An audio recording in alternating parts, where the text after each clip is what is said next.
Hello. Shane, welcome back. How are you? I'm grand. I have a bone to pick with you, actually. Why is that? Right off the bat.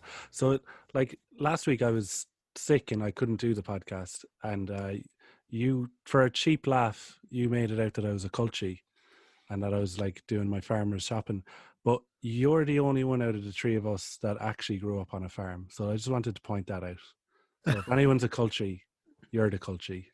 I wouldn't even be able to tell you what day farmers shopping day is, but you know. So that makes, if the shoe fits, is basically what I'm trying to say. I didn't realize you get so offended, Shane. Yeah, my God. I just don't want the people. I just don't want the people. Sentiment there, Shane. While we're on the topic of cultures, so coming up later, I have an interview with a music therapist, which was enthrallingly interesting. It made me think about how music fits into our societies. I found that in Westerns, because the whole point of music therapy is getting people to perform music and kind of use music as a therapy to symptoms for brain trauma and different things like that. Because when you say that to some people, they kind of go, well, music, that's a bit airy-fairy, or, I'm not going to go in there and sing or shake or play an instrument. I'm not musical. Why would I do that? So it kind of made me think that in Western society, we have left music for musicians. How many people do you know personally who go, oh, I'm not musical, I can't sing, I can't dance, I can't play an instrument, so therefore I don't do music at all. I pay to look at someone else do it, I look at a professional doing it. And that's kind of the way it is in Western society, is it's this thing that we put aside for people who are trained at it or professionals who have a knack for it. And I find that kind of strange, because if you look at a lot of cultures, music is day to day. If you can talk, you can sing. If you can walk, you can dance. There's a really good part in a book that I keep reading over and over again in Daniel Levitin's This Is Your Brain on Music, where he talks about an anthropologist friend of his, Jim Ferguson, who went to Lesotho, the country within South Africa. And he went to the villages there to research stuff. And he was asked to sing a song one night, because he said they just get up and sing and stuff like that for basically every occasion, and they dance for every occasion. And he said, no, I don't sing. And they looked at him like he had two heads. They were like, but you can talk. Why don't you sing?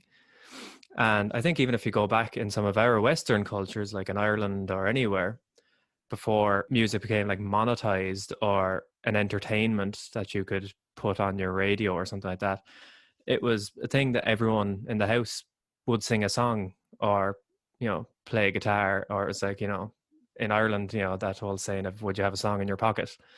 That you'd get up and sing a song for everybody and everybody'd have something. Where that's kind of died out in Western society.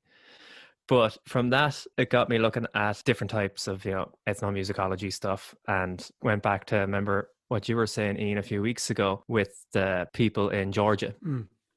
And I started looking at throat singing. It just kind of fascinated me about where that actually comes from, in the Mongolian mountains and Tuvan throat singing and stuff. Absolutely fascinating. It comes from this whole philosophy around that area of anatism, which is basically a spiritual philosophy that every single object has a spiritual being, like a rock, a waterfall, grass, everything. A lot of the time with the music that they make, like the throat singing and stuff like that, it's humans trying to mimic the sounds around them. I thought that was fascinating, because with the throat singing, you're kind of trying to mimic wind and water by creating these harmonies with one voice.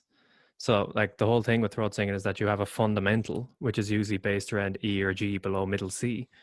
And then you create this overtone, which is a 6th, 7th, 8th, 9th, 10th, or 12th over your fundamental tone, which creates this really cool harmony sound. But the whole thing of it is it's just based around their environment. It's like a tribute almost to the spirituality that was around them and the animatism of the objects around them and the environment that they live in. And as well, you find that with the different tribes in Africa, the people of Central African Republic, they did polyphonic folk singing, Bayaka, pygmies and stuff like that in the central. They used to do percussion using water. Oh, wow. which sounds absolutely fascinating. Basically, like by how they plunge their hands into the water. Like the faster you plunge it in, it makes like a bassier, lower end sound. And then if you just slap the water, it makes like a snare sound. So it's That's completely class. using everything around them. And also with a lot of those African tribes and a lot of any kind of old cultural music, there was no time limit on it, especially with like Tibetan chant and stuff. It could go on for hours, just as long as you were enjoying it, it would go on, perhaps days sometimes, at like these kind of festival type things. But yeah, I just thought it was fascinating how we in Western society put music in a certain box, and it's not like a thing that we do every day as a community based. And I think that mainly comes along with having recorded music and it becoming shorter. And also one of the weirdest things about recorded music, which actually was a really weird thing at the time that people had to get used to for a while, was that you could walk into a room and there'd be someone there completely alone listening to music, because that just was never a thing before. Like, when would you ever be in that circumstance unless you were playing alone? But like, why would you ever play music alone? So it was kind of a strange thing that's only maybe lasted like 100 years or something like that, as someone actually sitting down and enjoying music completely alone. Yeah. Which I think is why people feel less need to learn it or communicate through it, because that is basically what music therapy is communication through music. Yeah, I just think it's fascinating. Within Western society, we have kind of lost track of that because of our technology and stuff, which is obviously brilliant as well. But it's one thing that I think that we definitely lost, was like the communal aspect or the communication through music. I think just when you were saying there, Frank, about when things were available, recorded en masse and people could consume it. If we even go back further, if you look at nearly from the very foundations, the printing press, where things could start to be printed out, and literally music, sheet music in particular, it's kind of now a century or so after the printing press, you kind of had the rise of mercantilism in the 18th century. So kind of mid to late 1700s, you had a lot of wealthy German businessmen investing in mass production of sheet music. In particular, they basically revolutionized the structure of sheet music as we know it around that kind of 18th century kind of peak of mercantilism. And with that, mercantilism being mercantilism, they literally shipped it all over the world, from Britain and Ireland all the way over to the colonies, in America. And I think that had a massive, massive kind of influence in early structuring music. And that, well, I suppose, yeah, back then it was for the elites, and, if you could read this new structure of music, you were somehow above everyone else. And only, what I mean? People were starting to get boxed in. So it's like, well, if you can read that, you can play music, you're an elite, you can perform it for us, and we'll just listen, us simpletons, But then when you fast forward to kind of 1877, when you have the, Thomas Edison's phonograph, or his early day phonograph, sure, the rest is history after that. The mass recorded music. Yeah, like it's folk music basically is like the absolute stem of nearly all music. Like, folk music is as close as we get to our cultural kind of thing.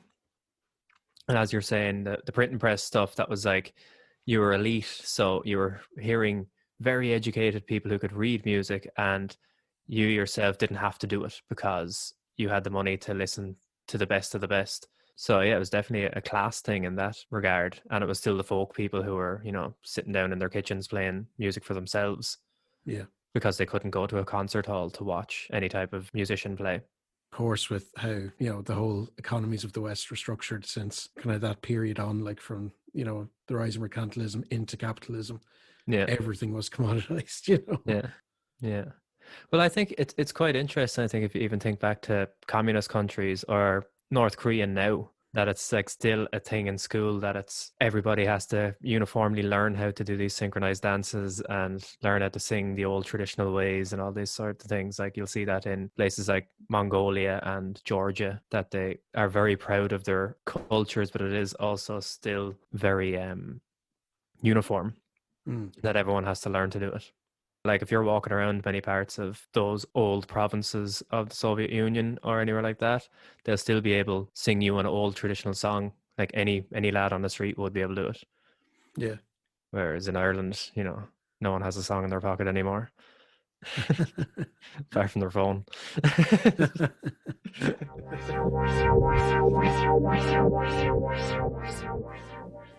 And welcome back. Earlier this week, I had a very interesting conversation with music therapist Jessica Harris. Jessica is a trained oboist and contemporary vocalist who studied in the Royal Irish Academy of Music. She is now a certified and practicing music therapist who works out of the Royal Academy of Music and also is involved in many other projects around Dublin and Ireland. She explains it better than I can, so without further ado, here's my conversation with music therapist Jessica Harris. Hi, how are you? I'm good, Jessica. How are you? I'm good. Thanks, Frank. All good with you? It sure is, yeah. Well, as good as things can be. Good. Yeah, if I could just start off by getting you to give a brief background of why you got into music therapy and became a music therapist and colleges you went to and stuff. Sure. So I started off, oboe is my main instrument. I studied at the Royal Irish Academy of Music here, which I'm now very proud to work in. And then I went over to do a master's again in performance in oboe in the Royal College of Music in London. And just after I had finished studying in London, we have lots of great family in Canada, including at the time my grandma. And my little sister went over there. She was visiting the family, and she was involved in a collision with our grandma was in the car at the same time. And music therapy had been something that I was kind of always on my radar because I really had kind of witnessed how growing up music had given me a real sense of community and belonging and had introduced me to wonderful people and some of the most kind of special times of my life. So music therapy was on my radar, but that kind of gave me a new focus. And while my sister was in Vancouver in Canada, she got great rehabilitative care. And she did when she came. So she was over there for a couple of months, and she was initially in intensive care and then in a rehabilitation, pediatric rehabilitation, because she was only 14 at the time, which actually for brain function, your brain is really, really good when you're a teenager and when you're a young person at developing new neurological pathways. So I think it's important to say she made a miraculous recovery. Like, she's fabulous now. So that's definitely really important to say. But she had to kind of be orientated before she returned to Ireland, because at the time she was, things were confusing, and she wasn't quite orientated and grounded in where she was, or so she had to wait a little while and receive the initial rehabilitation care there, and so she was wonderful, and she did have a music therapist. Now she had only a couple of sessions with the music therapist, but I think for all of us, it just kind of changed the focus of our lives, really, and made us think about what directions we wanted to go in. It definitely did that for me. I was still living in London at the time, and I definitely decided I wanted to be near my family, near to be together. Because we didn't know how Chloe's recovery, how long her recovery might take, or in which directions she might continue to kind of need support. So it kind of changed my focus and direction. And then, so UL is the place to study music therapy here in Ireland, and that's really important because it's the only accredited course actually on this island at the moment, in which you can become a fully accredited, qualified music therapy, and join our association, which is the Irish Association of Creative Arts Therapies, or the Association of Music Therapy, and the protocols over in the UK. At the time, Mum decided we were going to raise some money for a music therapist to arrive to work in the NRH here, which is the Neuro Rehabilitation Hospital, where they now have the most fabulous music therapist, Becky, who works there. And at the time, she was on the radio giving interviews, trying to raise funds, and it ended up that she was on the radio with one of the lecturers at the time in UL, called Simon Gilbertson, and he said, tell Jessica to give in her form and her application and see where it takes us. And that's how it started. Wow. delighted to hear that your sister fully recovered. That's Yeah, I think, yeah, I mean, so she was 14 at the time. She really, really did make a miraculous recovery. I think with brain injury, the concept of full recovery is a really tough one because, first of all, she was so young, and I think it's a kind of a dangerous avenue to go down to kind of think about the person that she would have been, But she is a miraculous and wonderful person. We're so, so proud of her, and she really, really did make a wonderful recovery. Where are you practicing from now yourself?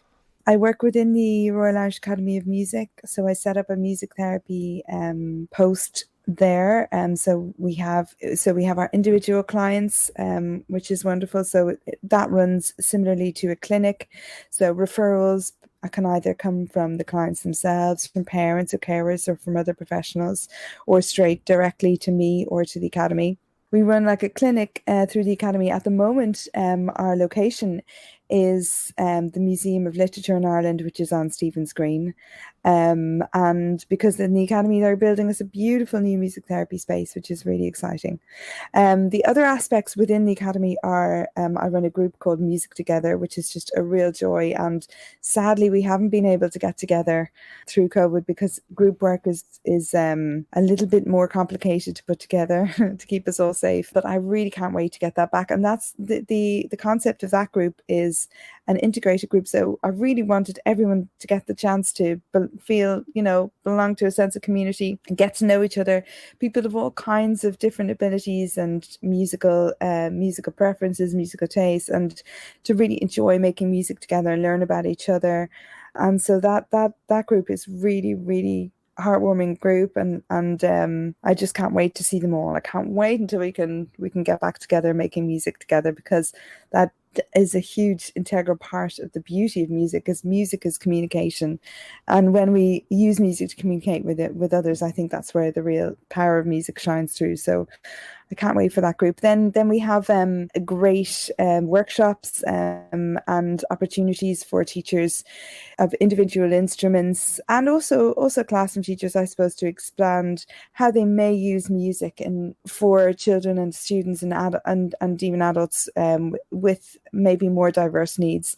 So that, because music really is a really powerful resource, and often I think, especially with individual music teachers, like kind of thrown into the fray, and the training opportunities can be limited, and so to offer that is another great joy of mine, and it means that basically it makes it a more inclusive academy and a more inclusive world for us all to create music in. So that's the benefits and the joy of doing that.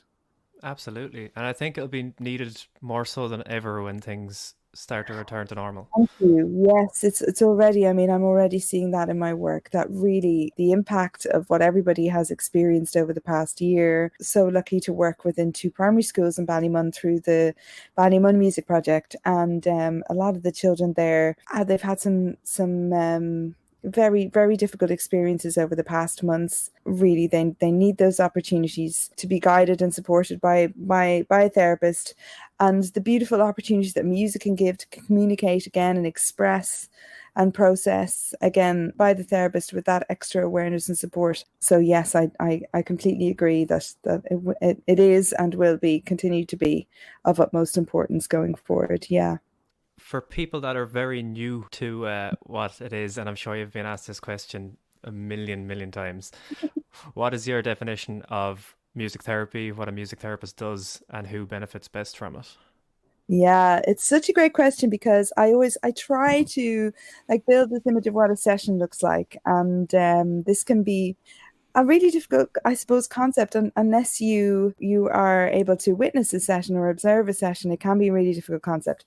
Well, we start with the fact that we're all musical beings. We can all communicate through music, which is a beautiful place to start, which means that everybody can respond and engage in music therapy. So we have heartbeats, we have movement, we have our voices, we have breath. So basically we are all musical beings, and we all have the ability to communicate through music. I think communication is 100% the most important factor, but we are allied professionals, medical professionals, so we work in it can often be a far more clinical setting than people can imagine. So we work towards goals. Now those goals are determined through what we call an assessment process, and that process begins with maybe having a conversation with someone, having a conversation with someone's carer or parent, and we determine what are we going to work towards, what are the needs that we can work towards and address through music. And they might be some of them might be in the areas of our emotions and our emotional expression,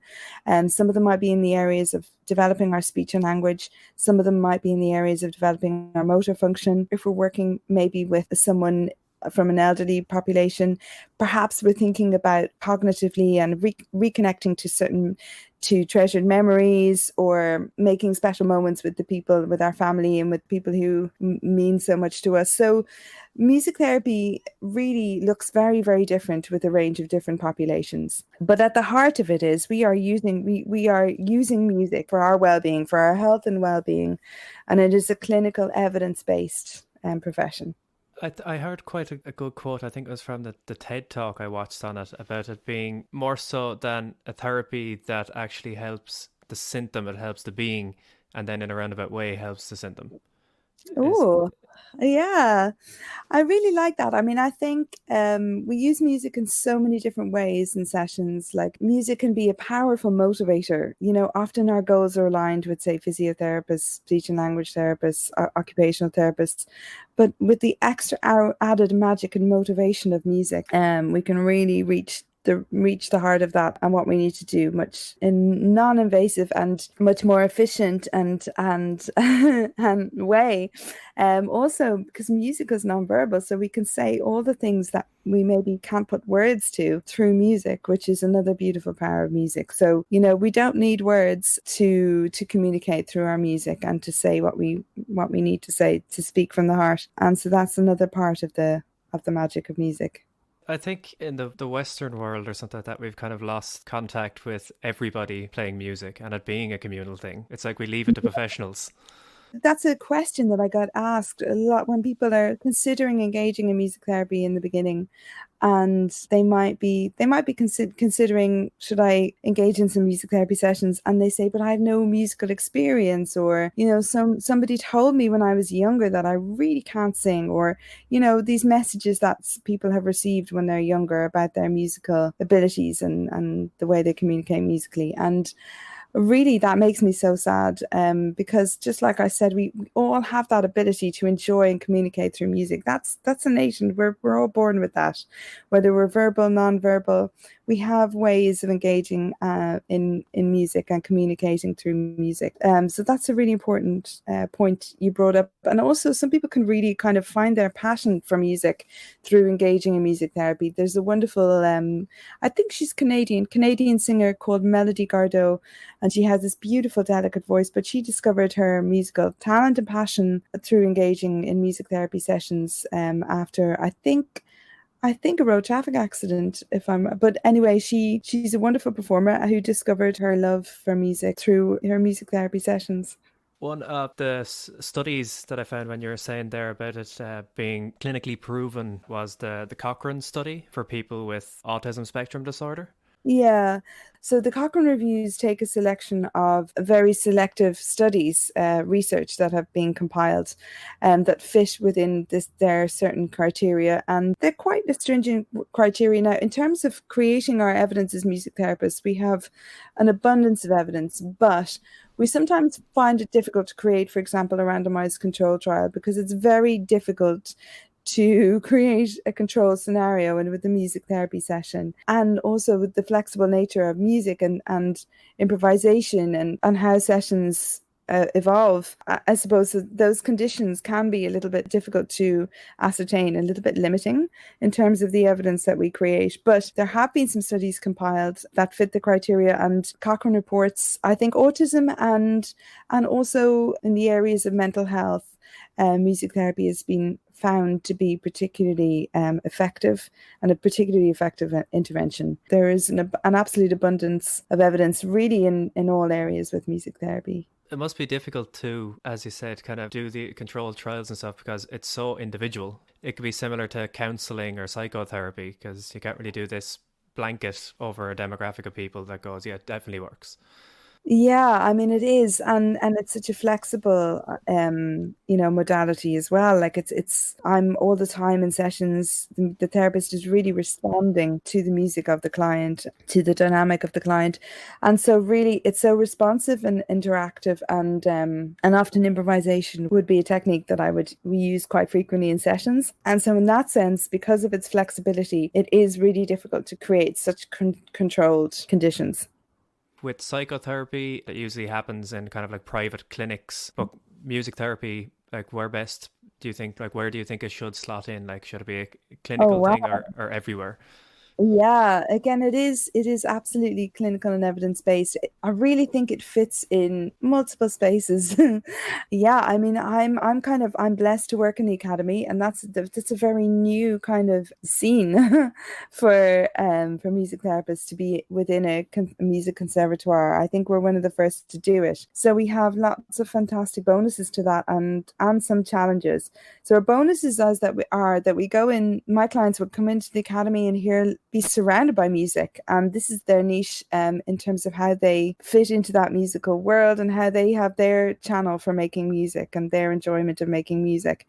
And so that's a really beautiful thing, and they're surrounded by music even as they walk in the building. The downside of that, I suppose, is that a lot of differences between music education and music therapy, and so sometimes we are making that distinction so that we're not trying to conform to education influences. Yeah, I think the environment of, as you said, a music institute is definitely, it's a nicer environment to be in rather than this kind of feeling that you're going into a clinic for something. I can understand the wanting to make the distinction between it just being going for guitar lessons or something over this rehabilitation therapy.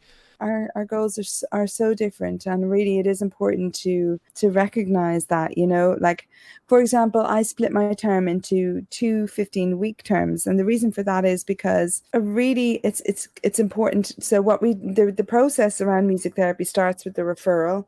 When I receive someone's information and we begin the journey of someone engaging in music therapy, then we have the assessment where we see what goals we're going to work on, and then we have the length of time or the weeks that we're going to work together, and we're going to consistently evaluate during that time.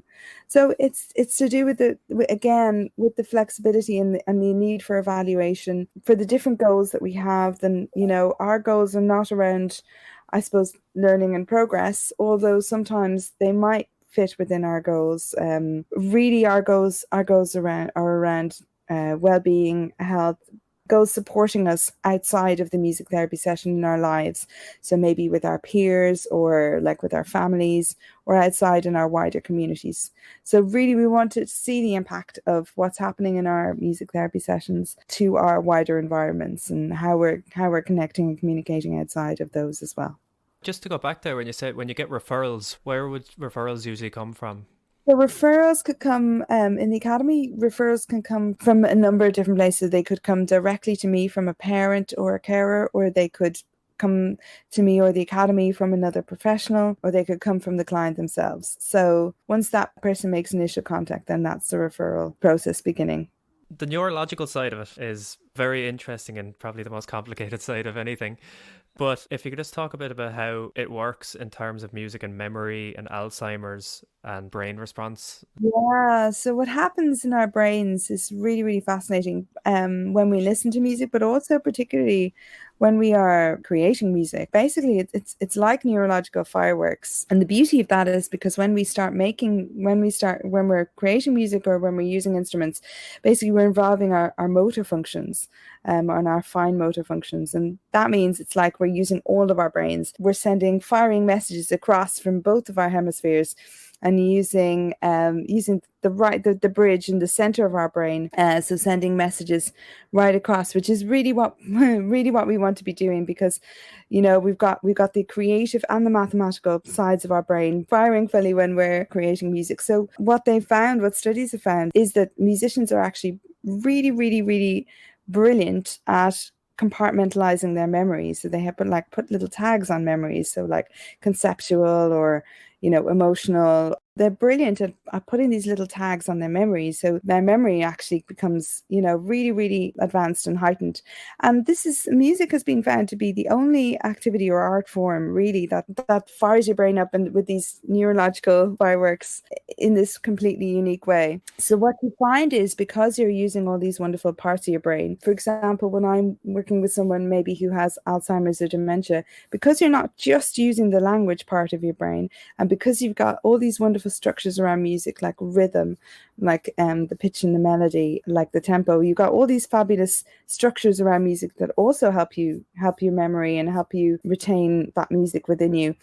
And you're not just using the language part of your brain, you're using all these different parts of the brain. That means that memory is actually stored in several different places. And you can remember songs, and you can remember lyrics of songs, even perhaps when the language part of your brain itself is struggling.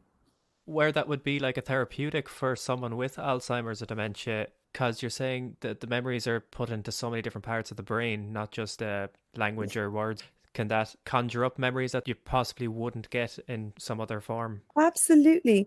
And there's a great documentary, I don't know if you've seen it, it's called Alive Inside, but actually, and that's just listening to music, but you can see Oliver Sacks calls it like a quickening, like a return to the authentic person, or the authentic memories of the person, the authentic personality of someone. It's definitely one to watch. But for example, though, I have to say, when I'm working with someone, for example, with Alzheimer's or dementia, there's so many aspects to the goals that we might have. So stimulating our memories might definitely be one of our goals. I've had beautiful moments with people where we've been dancing and singing to a song that has just brought them right back to a moment.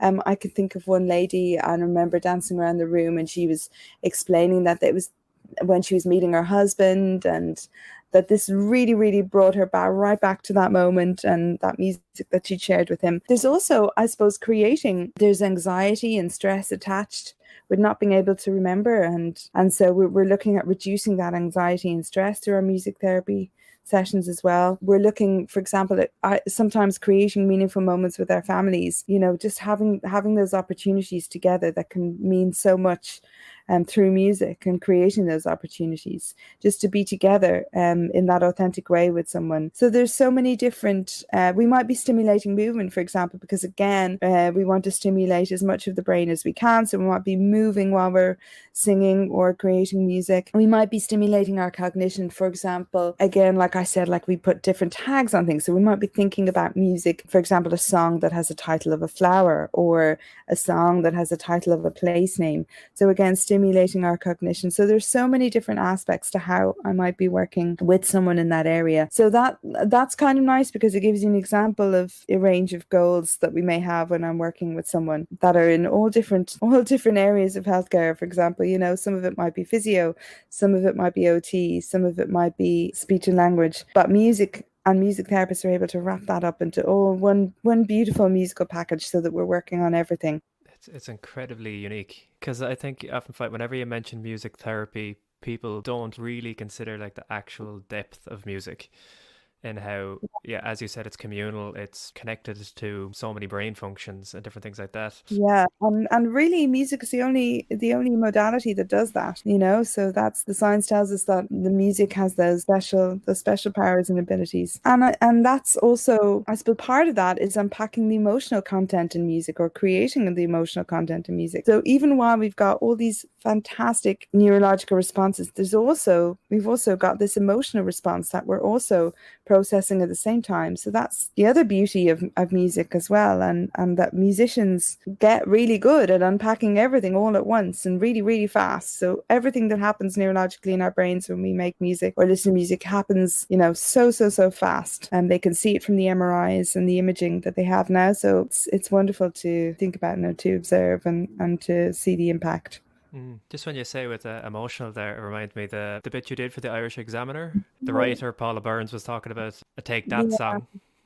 Yeah, it was a lovely piece, and yeah, congratulations to Paula for a really lovely article that was related to music and grief. And I suppose she wrote a beautiful piece about how music can support us in that moment, really. Yeah, and how music can affect our mood, how music can support us through grief, through depression, so there's the wonderful power of the music itself, and then there's the therapeutic awareness that, for example, if you're engaging in music therapy, that you are working with someone who will support you and guide you through those processes, through managing and understanding and unpacking those feelings through music. It's why it's important, as you said, like where you need to actually have qualified people doing it.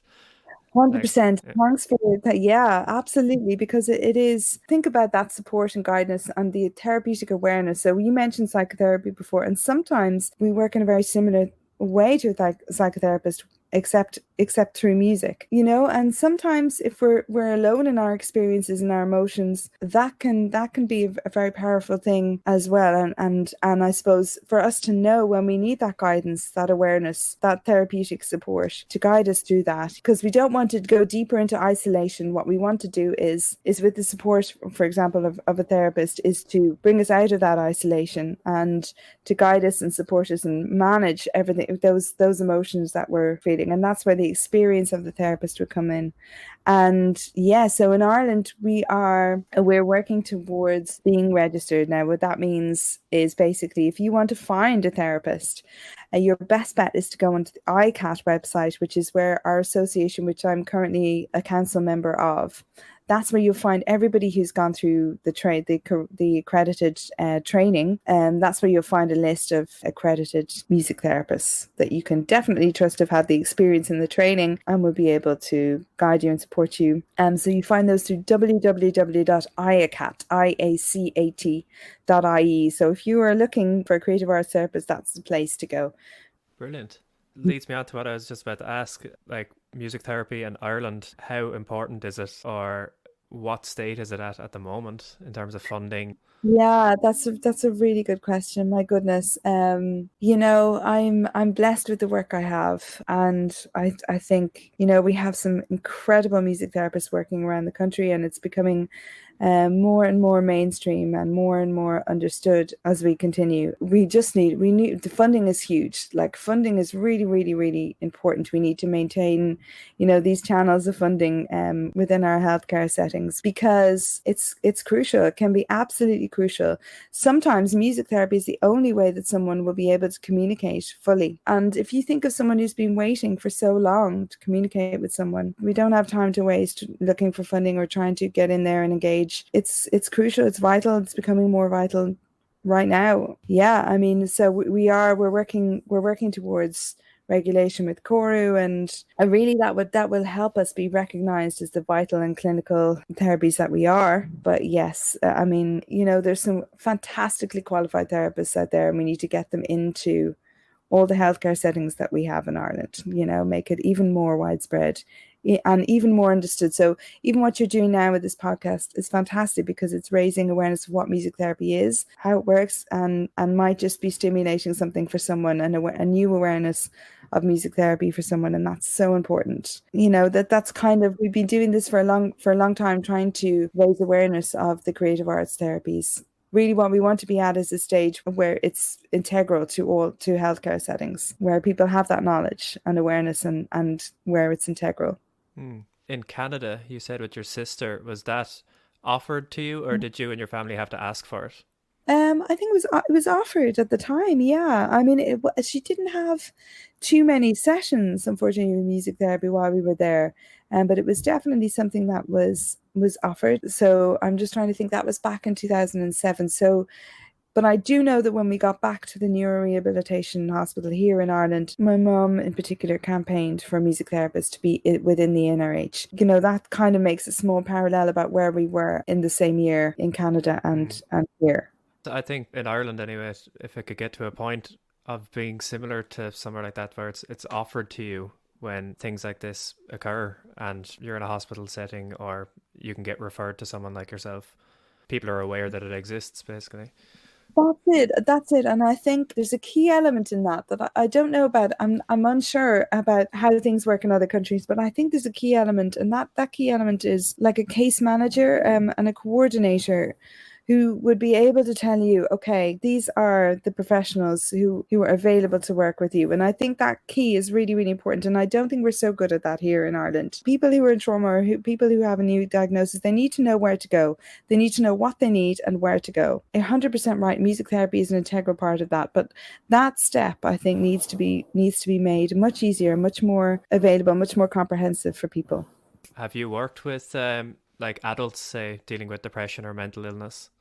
I have, in a couple of different settings. Again, music therapy is particularly effective in that area because it's so effective in communicating emotionally with us, and because of the profound ways that we can explore music in our lives, how music can affect our emotions, how music can affect our mood. And then we have, for example, if we're looking at or writing a piece of music or a song together, we also have the aspect of the lyrics. So there's the non-verbal and the verbal aspect that we can look at too. So yes, music therapy is particularly effective in that area as well. Like Irish people in general are very kind of, we're very good at laughing at each other. So I think it'd be great for confidence, even if we were all more comfortable with performance and speaking in front of each other and performing in front of each other. Yeah, that's a really good point. I think it goes back to the people who have had those messages from when they're younger. Even though we're all innately musical, like that's the way we're born. I suppose Irish people have that humbling quality, don't they? But really what we need to do is celebrate everybody's music and celebrate everybody's means of communicating through music, or even way of processing emotions through music as well, and to appreciate and celebrate that and to harness that. Absolutely, because I think that mental health in Ireland anyway is it has to be at a point of getting better, how to deal with repressed emotions and stuff. We haven't been great at that throughout the decades. Cool. I think we can wrap it up there. Brilliant. Thank you so much. No, thank you for talking to me. It's been very informative. It was my pleasure. Thank you very much. And we are back. I hope you enjoyed that. I found it immensely interesting. Check out Jessica Harris. All the links are in the description to this episode. It's our recommends part. And since you weren't here last week, Shane, I'll start with yourself. Oh, I'm in the hot seat. I suppose, like, it's December now, so I'm allowed to be recommending Christmas music to get everyone. I recommend everyone goes out and gets in the mood for Christmas this year after the shite that we've had this year. So I'm going to be recommending 2 albums by She and Him. So if you don't know who She and Him are, it's fronted by actress Zooey Deschanel. They have 2 very, very good Christmas albums. They're both on Spotify, so just go and listen to them.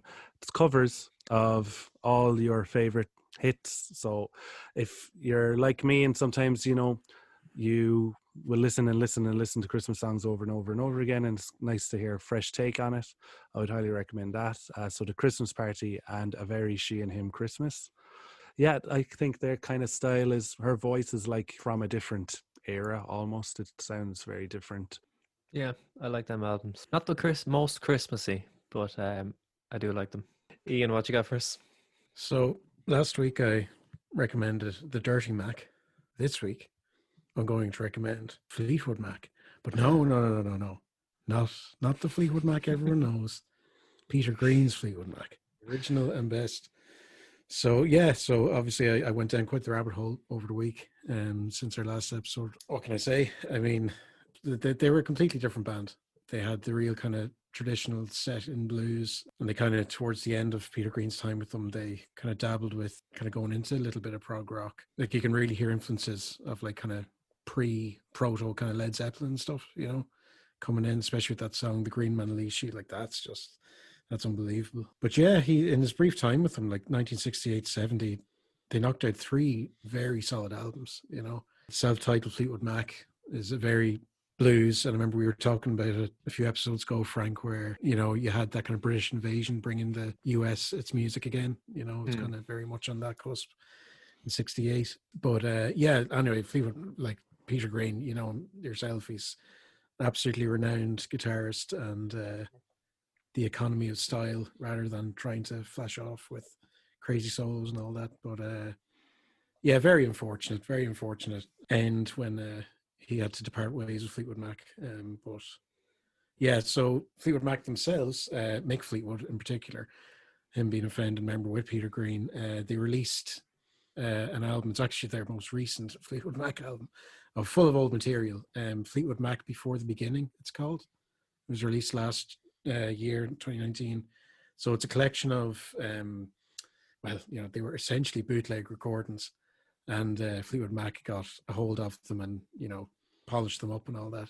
Yeah, so it's from 1968, 1970, and it's absolutely, I think it's 3 volumes altogether. It's all on Spotify. There's a very nice vinyl pack you can get if you're into that. But yeah, that's my recommendation, Peter Green. Yeah, definitely my favorite version of that band. Oh, 100%. I had a tape that was knocking around my house years ago after I like big time got into music when I was like 12 or whatever. Yeah, I found this Fleetwood Mac tape, and I kind of thought, oh, Fleetwood Mac, they're a bit airy fairy polished kind of old person music. That had this black cover, so I put it on anyway, and the first song on it I think was "Oh Well." Oh yeah. And I was like, who is this? This isn't Fleetwood Mac. This isn't Stevie Nicks. Yeah, I was like, yeah, I thought they had a girl in the van. What the hell is going on here? But I was genuinely confused for a very long time, because I was like, I was always like telling people, I was like, yeah, I like Fleetwood Mac, and they're like, what? The Dreams song and stuff, and I was like, no, I have this tape at home that's like way better than all these things you hear on the radio. Not that like coarse song that they play. But yeah, for a long time I didn't really know. I thought I had like a weird like tape that, you know, accidentally said Fleetwood Mac on it or something. I didn't know what was going on. Was it a bootleg, Frank? No, I think it's like Black Magic Woman was on it and stuff. Oh, cool. Yeah. Yeah, so I'm not sure. Maybe it was just like a greatest hits of those 3 albums or something, because I'm pretty sure, yeah, it is all like the popular ones. It was like early version of hipsterism, with me being like, yeah, I'm into Fleetwood Mac, but not what you know. Yeah. I'm into their early stuff. You would know them. And just if we want to give a little bit of an Eric Clapton fact, Frank, for this. Oh yeah, go for it. It wouldn't be an episode without one, you know. Exactly. So Peter Green ousted Eric Clapton in the band the Blues Breakers. Oh, great. So Clapton originally played with them. I'm not sure for how long. I don't think it was that long, but he was the original guitarist anyway. And Clapton had to leave, but it was meant to be just an interim. He wasn't gone for good, and Peter Green filled in. Yeah, Eric never came back, and it was Peter Green and Jeremy Spencer and Fleetwood, actually, Mick Fleetwood as well. They were in the Blues Breakers, and that was the kind of like start of Fleetwood Mac. You know, it's funny how he's connected to all these good musicians. He's had run-ins with everyone. He's so connected to really good music, but yet he is so dull. Oh, it's brilliant. Like, travel yourself interesting. My recommendation goes back to what we were talking about before, a bit of ethno music. I'd recommend listening to the Bayaka Pygmies from Central Africa. They have like albums on Spotify. I'll put in the water drumming onto the playlist. Class. It's interesting. Cool. And also, there is a band called The Who, but it's not Keith Moon and Pete Townsend and Roger Daltrey. It's Who spelled H-U. And they're a Mongolian traditional rock band. It's called rock, but there's not much rock to it. It's just very well recorded trad music. But I think it's because of the throat singing, it sounds quite metal-ish. But they've kind of risen in popularity since like 2016, kind of being like the novelty folk band. I don't think they're very good. I prefer listening to like the traditional recordings of it. I think it's a better representation of what that is. But like every kind of traditional thing, it is morphs into something more modern. What was cool about them is they have a song called Black Thunder, which was in Mongolian or the traditional language, but it got translated to a new Star Wars language Oh, wow. and got renamed Sugan Esena and was included on the soundtrack. It was one of the main songs on the soundtrack for the video game Star Wars Jedi Fallen Order. Oh, well, there you go. I would also recommend, it's on YouTube, it's a full concert from Krakow in 2013, I think. It's called Nomadic Voices, and it's Mongolian throat singers doing music with Sardinian folk singers. Wow. So the Sardinian folk singers are the only European singers, basically, that use throat singing. And it's a really interesting style. It's called cantu tenor, but it's a completely different meaning to the vocal register of tenor. It's Sardinian language, cantu tenor. It just means folk singer. But it's quite interesting how they do it. It's, if you look up videos of how they sing, or if you look up this video of them singing with the Mongolian singers, it's only 4 singers, it's 4 parts. They stand in a circle all facing each other. They sing like different parts. There's like lead voice, half voice, counter, and bass. And the bass and the counter sing in the throat singing style, which is basically, you know, affecting and manipulating your larynx. And then the regular 2 voices sing just like traditional folk singing, but they sing in their own Sardinian language. But it's not like you'd think if you heard it, it was religious or something like that. But the cool thing about it is it's always been, the lyrics are always historical, satirical, amorous, or protest songs. So they're never actually religious. Right. So only the verses actually have words in them. And then the choruses are just sounds, just like syllables that are just musical. So it could literally be something as just bebop, bidop, bop, bop, bidop, bop. And it's like, it's really catchy. And it's really cool to listen to. But in this concert called Nomadic Voices, they sing with the Mongolian guys. They have like a whole set which is completely entwined in both their styles. And it's crazy. It's really, really crazy seeing these, like, because they're all in their traditional garb, the Mongolian guys. And then the Italian guys are like dressed up in like their suits. And it just looks mental. It looks insane, these 2 like clashes of cultures duetting with each other, and it really works. It's really cool. But yeah, it's we'll add those to the playlist. It's interesting stuff. I don't think you'll be going listening to it or lobbing it at the next party you're at, but it's really interesting to see it. We got to leave it there, guys. Yeah, I'm good to go. I'm looking forward to our Christmas party that we're going to record soon. Yeah, so next week we're going to have a Christmas party and be full of games. It won't be as heavy as Mongolian throat singing. Maybe we'll try to learn some Mongolian Christmas songs before next week, and we'll do 3-part harmony. Yeah. Cool. We'll leave it there, guys. We'll talk to you next week. I hope you enjoyed this episode.